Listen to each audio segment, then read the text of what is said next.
பாதிக்கும் வாய்ப்புகள் உள்ளது. கவனமாக இருங்கள். தேவையில்லாத வீண் அலைச்சல்கள் இருந்து கொண்டே இருக்கும்.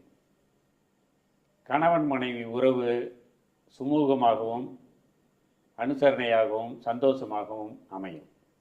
சிலர் மருத்துவமனை செலவுகள் செய்ய வேண்டி இருக்கும். குழந்தைகளின் கல்வி சந்தோஷத்தை தரும். குழந்தைகளின் ஆரோக்கியம் மேம்படும். கடன்லாம் பிரச்சனையை கொடுத்தாலும் பண வரவு அதை சரி பண்ணிக்கிட்டே வரும். அதனால் கடன் பிரச்சனைகள் மறையும். உடல்நிலை கோளாறுகள் ஏற்பட வாய்ப்புள்ளதால் உடல் ஆரோக்கியத்தில் கவனம் தேவை.